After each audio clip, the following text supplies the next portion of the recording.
All right, everybody, I am here with another episode of Chamber Chat. I got a special guest in the car today, and I'm going to let her introduce herself, and we'll kick it off from there. Hi, I am Ashley Lane. I am the executive assistant at Furniture Share. Thank you so much for having me. You're very welcome. So, Furniture Share. Tell us about it. What is it? Furniture Share is a nonprofit here in Corvallis. We've been around since 1998. We provide beds for kids, furniture for veterans, and furniture for families that are low income through Lynn, Benton, and surrounding counties. And are these all donated? Or they are funded? Obviously nonprofit, so you're funded as well. We do get grants, but all of our furniture is donated from local residents in the community, like you said, you know what, I got this couch, it's still got a lot of life in it, but I don't want to take it to the dump, and I really want to get something new, so I'm going to call Furniture Share and have them pick it up. And you guys, I was going to say, you guys do pick up as well, which is pretty cool, right? We do. We have two great guys, Robert and Dallas, that will go anywhere, Lebanon, Albany, and Corvallis, and pick up furniture as long as it's in good condition, no rips, tears, or stains. So do you do the mattresses as well? We do. We are actually one of the only nonprofits. I was going to say, yeah. Yeah, none of the other nonprofits will take mattresses. Right. And I actually went to, I found, are we going to get killed here? No. Oh, no. He's going that way. I was like, where's that guy turning? Yeah. I've never killed anyone on Chamber Chat, but I did nearly hit a pedestrian. I heard about that. Yeah, don't be concerned. Okay. Everything will be fine. It's fine. It was a college kid.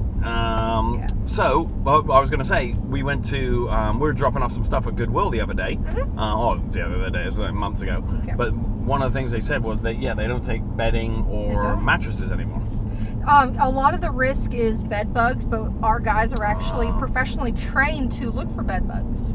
Oh, all right. I did not know that. It takes the certification. It's kind of crazy, yeah. But, and it is a concern. Sure. Like, you don't know the condition, but yeah, we will not take anything. Our motto is, if you will not put your newborn baby on it without a sheet, we won't accept it. Oh, really? So we like it clean. I was going to say, that's some pretty high standards there. That's good. We do. We have high standards. So then obviously people can give you this stuff. What about distributing it? Like if you give it to people, right? Or is there an application process, or they come in and purchase it, or how's that work? We get referrals from many organizations like CASA, Love Inc., Family Tree Relief Nursery, and Cardiva. Okay. So their clients will say, I don't have furniture, or I'm sleeping on the floor, and they will fill out our referral. You go to our website, and they will fax it over to me, and I will put them on the wait list, and when the furniture becomes available, I will call them and say, do you want to pick it up, or do you want us to bring it out to you, and I'll schedule delivery. That's pretty simple. It is. It's very simple. That's actually really simple. It is simple. I didn't know the you do the delivery part as well. So you don't sell the beds? No. I did not know this. I thought you took the beds in and then you sold them, obviously at a discount, but kind of like a Goodwill type, model. We are not a thrift store. That's cool. We do charge a client service, but that pretty much covers our gas and insurance and just being able to get it to them. But if you think about it, for the nominal fee of, we'll say $30 for the client fee, you can get a couch, a bed, dining room table, whatever you need. And then it's based on need, but and you guys establish, I'm sure you have some system where you establish the need. We do. As you go. Most of our clients are low income, but a lot of people don't think, like, hey, when they think of low income, they think, oh, they must have a minimum wage job. Yeah. It's not always like that, okay? So picture this, okay? Would you think $25 an hour is a good amount of money to make? That's pretty decent wage. Now imagine you're a single mom. Yeah. You got 5 kids. Yeah. You make that much money, so you don't qualify for any assistance, no housing or anything. Yeah. So now you have to pay, let's say, $1,400 in rent, $700 in groceries, utilities, gas, all that. After all said and done, you have maybe $100, $200 left. Yeah. Is that enough to buy a bed? Yeah, exactly. Yeah. No, you're right. And plus, like you said, you'll have kids of different ages, different, varying levels of, need. Exactly. Some may need a little infant crib. Some may need a giant bed, right? Yeah. That's pretty cool. When you do the you talked earlier about the fundraising, the grant or the grant writing. So we've been able to talk to a lot of nonprofits, and we've actually done a few chamber chats as well with them. That's always a struggle, right? How do you guys keep your head above water? through our fundraising. We have a lot of fundraisers coming up. Our biggest ones that we do are our Run Your Tutu Off, which is a 5K. I know you're new to the area, but I expect to see you second week of February in a tutu. That's right. That's my birthday too. I'll probably be in lots of outfits. There you go. That sounded weird. We do that at Crystal Lake, so it's a lot of fun. Okay. Our other big one is our big Texas style hoedown. We do that the last weekend of July. We do that typically out at Full On with Frolics. It brings in a lot of people. And then some new ones that we're doing since I started is on November 4th at 5:30 to 7 at Papa's Pizza. We're doing a fundraiser dinner. There's going to be some raffles, so that'll be a lot of fun. Okay. For the month of November, we're doing a bedding drive. There's 6 different locations. I have it up on the website for people to bring new sheets and pillows, which will help our Beds for Kids fund. Yeah, sure. And then November 26th, which is the Tuesday before Thanksgiving, we're doing a Thanksgiving bake sale, and all the baked items are by donation only. So if you feel like giving 20, great, 30, whatever is in your heart, all that will go to our Beds for Kids fund. Oh, that's awesome. Yeah, so and I think you mentioned last time we spoke this, you guys internally have pretty little overhead. So it's not like, you see sometimes, unfortunately, when you give to a nonprofit, a lot of it goes to salaries or to, the actual company versus the people that are trying to help. No, most of our money we get goes into the program. It goes into the program. Yes, Yeah. we have very, very little overhead, which is awesome. And our executive director, Michelle, she is amazing. She's probably the best boss I've ever had. She's so supportive Shout out to Michelle. Encouraging. Yes, shout out to Michelle Robinson. She's the best. On video too, Michelle. Yes, I have proof. I'm just saying, when reviews come back around, remember nudge, Ashley. nudge. Yeah, said all these nice things. What's the weirdest thing you've got donated? Oh God, I wouldn't necessarily say it's weird, but we have like one of those. It looks like from the 1800s, like one of those wood burning stove, but you plug it in and it just like lights come up. Oh, so that was kind of interesting. I don't know if there's a safe anymore. I don't know if they are.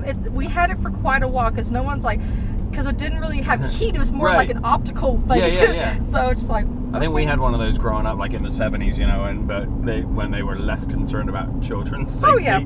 Yeah, sure. Put your hand on that. You'll only do it once. Yeah, you don't need a car seat. Just roll around in the back seat. It's fine. Up on the top It's shelf. fine. That'd be sweet. But our biggest things that we always need are beds of all sizes, sofas, love seats, dining room sets, appliances sometimes, but definitely always microwaves, anything for a kitchen. Basically, if it'll make a house a home, that's what we want. Yeah, no, that's cool. And plus, I'm sure you get some stuff in various different conditions. You mentioned about the bedding, obviously that's a cleanliness thing, but I'm sure, if somebody's sitting there and they got a stove and it's kind of like, it's not the greatest stove. Well, it's all perspective, right? Exactly. Because if you don't have a stove, then even a stove that's kind of it's 10 years old, that's still... It's like your couch that you paid X amount of dollars for, maybe a luxury for you. It's not a couch. It's not a luxury. No. One of the reasons why Furniture Share is so near and dear to my heart is when me and my husband first got together, for the first year, we did not have any furniture assignment. We had a 30-year-old mattress that we had on the floor. Our TV was on a cardboard box. Our dining room table was a coffee table, so we sat on the floor, and we had that, like I said, for our first year of marriage with our child. So we had no furniture, and I know how hard it is to try to be productive and go to work and raise a family. So I know how it's not a necessity. I mean, it's not a luxury to have a sofa. Right. When you think about when you get off work, like, I just want to sit down and relax. If you don't have a sofa, what if you don't have a bed? Yeah, exactly. Well, and it's also, to your point, adults can it's not great for adults either, but when it comes to kids as well, that's something kids need, that sort of stuff. And I didn't mention it, but one of the services we offer that is so amazing, it's called the Veteran Welcome Home Pack, where no matter what the veteran's financial situation, we will provide everything they need for their apartment, because we feel like they've served our country, they deserve the basic necessities. I think that's fair. Yeah. Yeah, we need to do a little bit more for veterans around the place. But that's a great program. So if they are a veteran, or somebody watching knows a veteran, same deal. They just get in contact with you and say, hey, exactly, this guy or this girl needs some stuff. That actually happened last week. We got a call from the veteran building in Albany. They said, we know a guy who's a Navy veteran, and he had a fire last night and lost everything in a matter of minutes. Oh, that sucks. He's got a wife, 4 kids. They didn't even have a cell phone. Like, everything burnt up. And I went through all the inventory, and within 2 days, we took a big truck up to Salem and got them That's cool. a couch, all their children beds, a dining room table, and some basic things just to get them off. Now, Get them started. Now, you mentioned where you collect stuff from, but how big's your service area? Or are there more furniture shares? I should know this, but actually I don't know that answer to that question. That I know of, we are the only furniture bank other than Portland. Oh, okay. So there is a need. No kidding. Well, this is super cool. I'm like I said, we knew about you guys, but you know, to know that you cover that, and I actually thought that you people got to purchase the stuff. No. So that's even more awesome that it's basically, well, it's free. It's not basically free. It's free. It is free. It's so exciting to be able to call a mom that has been sleeping on an air mattress and be like, we have a queen size bed for you, and she's just so excited. She's like, thank you so much. That is such a blessing. So that's awesome. Yeah. Hey, let's switch gears a little bit. All right. Why? Let's talk about you for a little bit. Okay. Why'd you get into this? It's kind of funny. Someone once told me the best job you can have is the job that you would do even if you did not get paid. And I used to volunteer for Furniture Share for quite a while, and the opportunity came about to work with Michelle, and I was like, I have to do this. I love this organization. I love what they do. That's I love their mission. So I get paid to do what I love. So it's amazing. Give a person a job they love, and they'll never work a day in their life. That's right. That's the way it goes. When you're not out there handing out furniture, what do you like to do? What do you do in your spare time? I'm a huge Disney nerd. Everything. I am the biggest Disney nerd. I am not going to ask your age, but come on, I'm 33. Well, yeah. You're not 12. Come on. I'm not 12. But Disney's getting cool for grown-ups now. Disney's amazing. I had Dan Cruz in here the other day. You know, Dan from Central Lama. And, Dan's great. Yeah, and he was going down, taking his daughter down to see the new Star Wars exhibit down. You know, obviously, you know, there's more to it than just that. Yeah. But I was like, is this for your daughter, or are you actually going?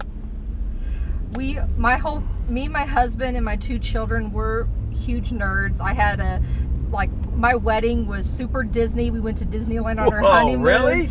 That's hardcore. I, in my life, plan on having a Disney passport, which is Disneyland, Disney World, Disney Shanghai, Disney Paris, Disney Tokyo, and a Disney cruise, and soon to be Disney UK in your motherland, all around Arendelle. Oh, all right. Wait, that's a Disney thing? Yes, they are building a Disney UK. So I gotta ask you. I just saw a trailer for the new Frozen movie, which I know is not. Well, it's along the same lines. It looks lame. I think it's going to be good. I really think it's going to be good. All right.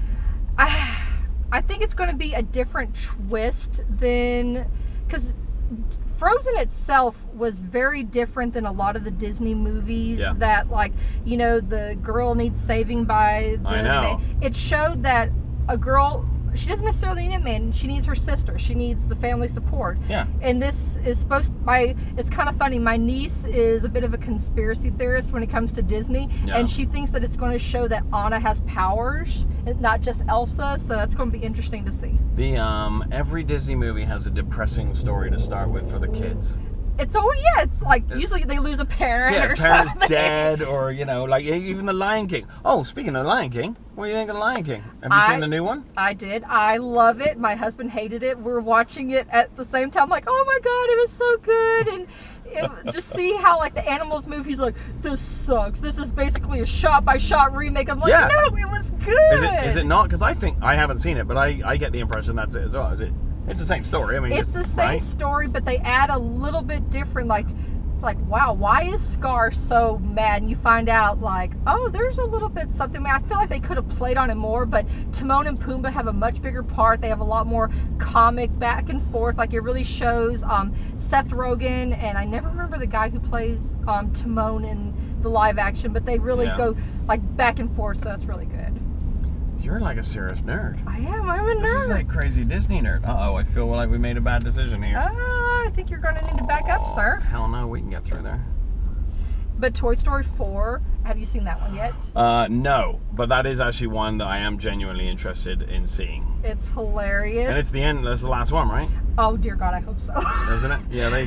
What's the worst one you've ever seen? The worst Toy Story, or the worst Disney movie? Oh God.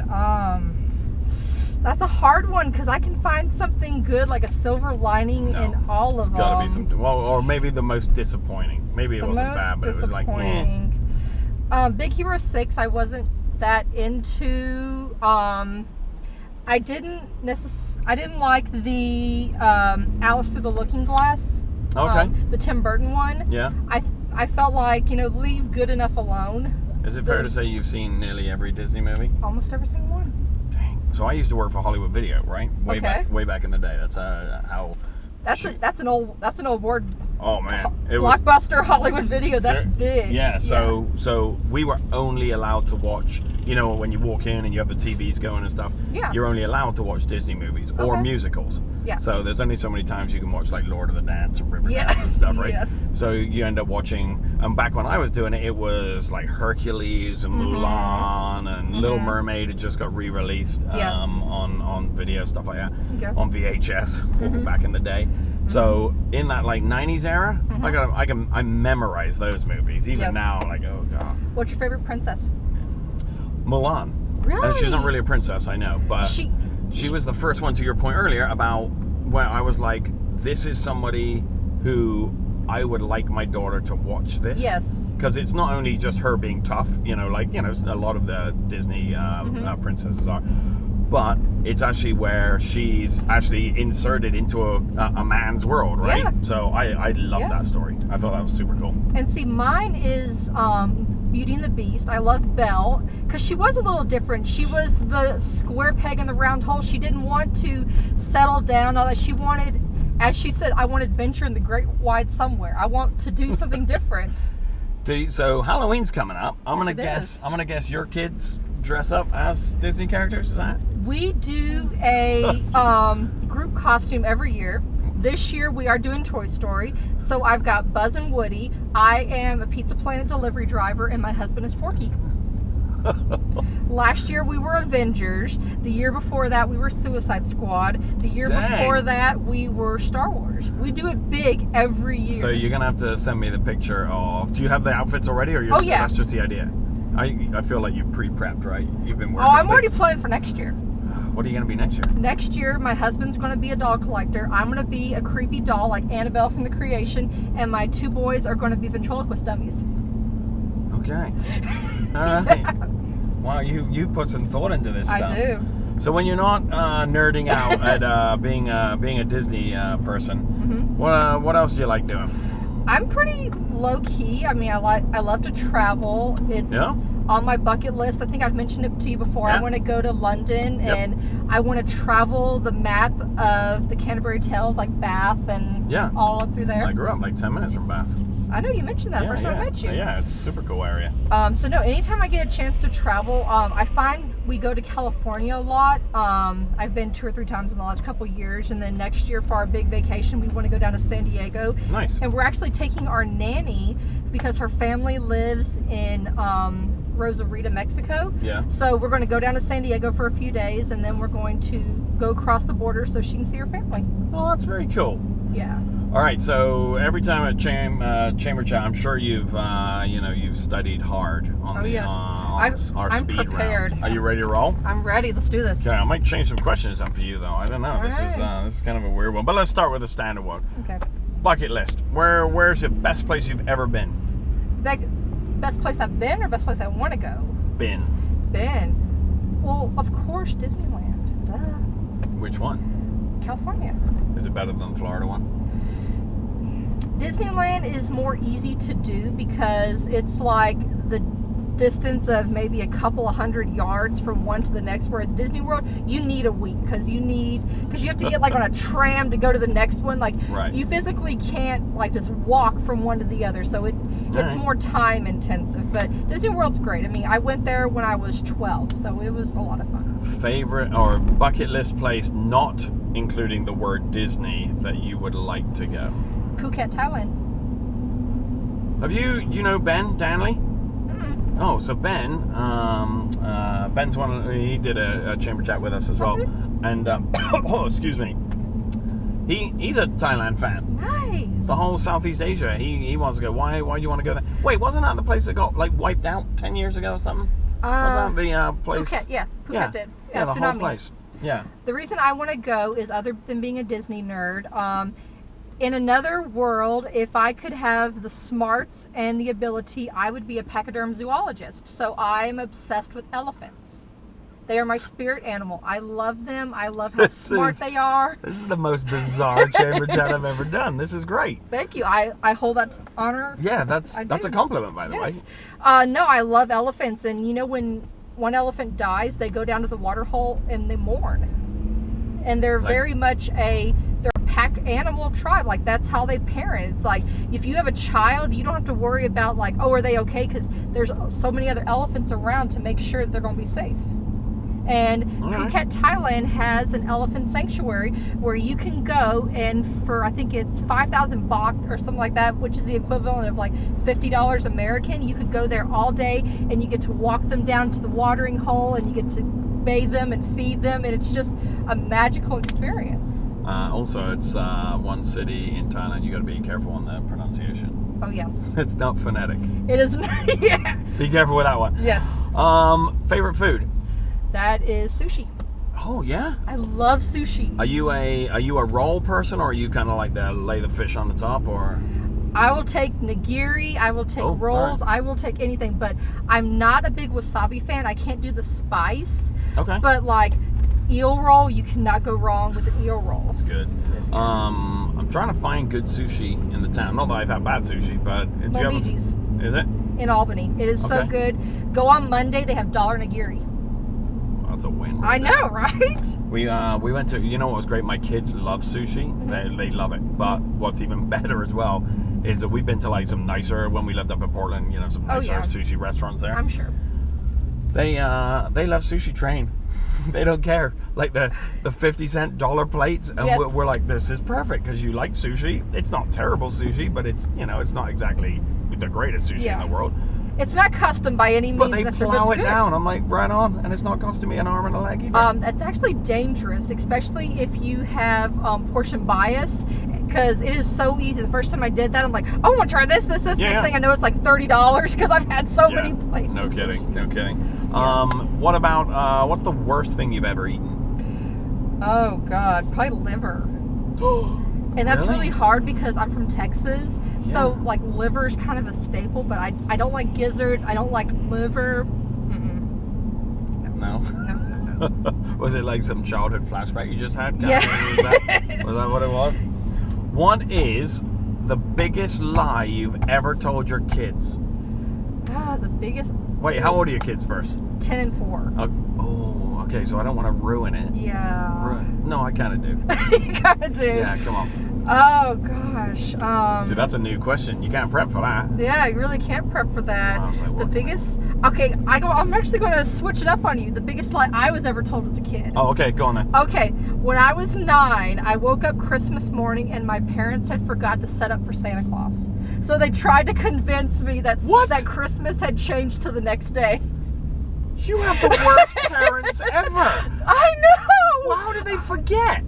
They forgot because the night before we did the stockings and we were all ready. But yeah, the next morning I was like, where did it happen? Where's Santa? Because Mommy and Daddy had a little too much sherry the night before, probably. right? They love the eggnog, probably. But no, that's actually how I found out there was no Santa Claus. What? That's how I found out. Really?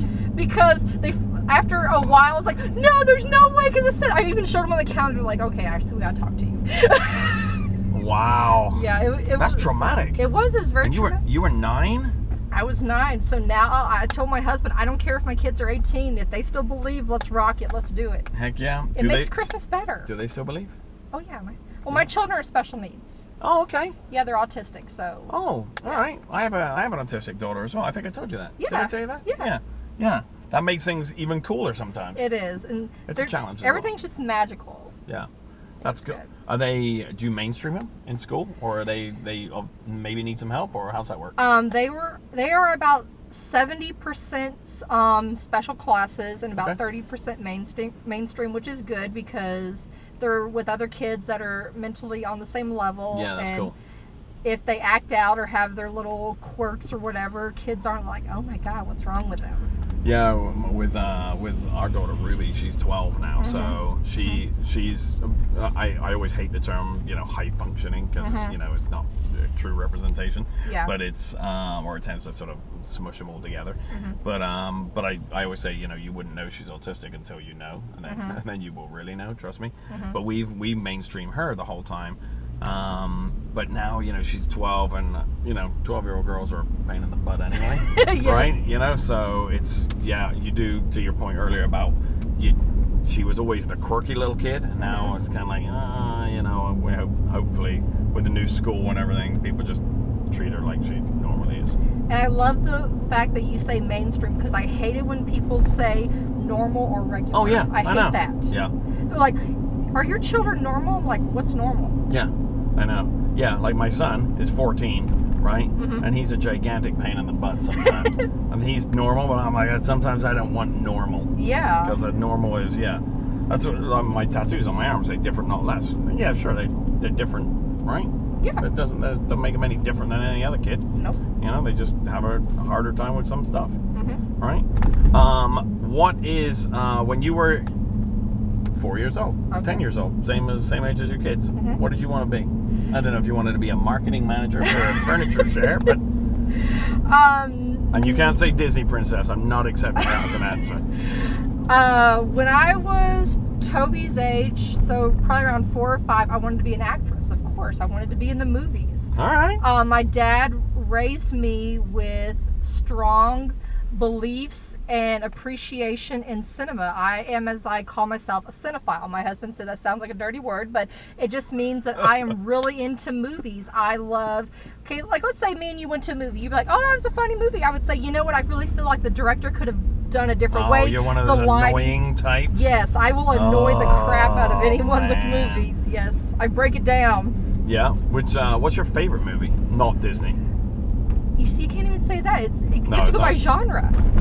Oh, for crying out loud! Yes, it's one of those. Remember the old what's it called, Desert Island Records, where you could only take one or three songs onto a desert island if you were stranded to listen to all the time. So how about that? If you could only take one movie, not Disney, to watch, you pick the genre. I don't care. Probably Gone with the Wind. That's a long movie. It is long. Why do you like Gone with the Wind? I love it. I love I have an appreciation for old movies because they didn't have a lot of the big, crazy special effects that they do now. Like they had to work with the land and with the actors, and they would release maybe one movie a week. Now what do you have, like 4 or 5 movies every week? Yeah, sounds like Gone with the Wind. I found out, this is, I don't know, maybe a couple months ago, I was reading a little thing. If you adjust for inflation and how much money it's earned, it's the highest grossing movie of all time. I believe it. Yeah, I mean, it's been around for a long time.